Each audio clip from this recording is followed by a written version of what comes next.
আসসালামু আলাইকুম।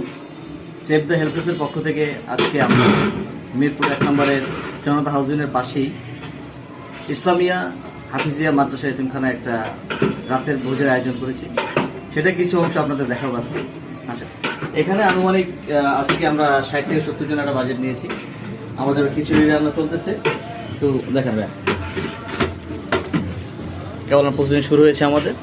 অলরেডি চাল এখানে আমরা যেটা করে ভাজি করা, পাশাপাশি আমাদের মাংসটাও কমপ্লিট করা হয়ে গেছে অলরেডি।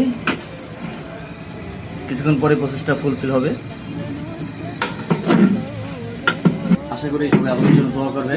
আমরা এভাবেই মানুষের সাহায্য করতে চাই।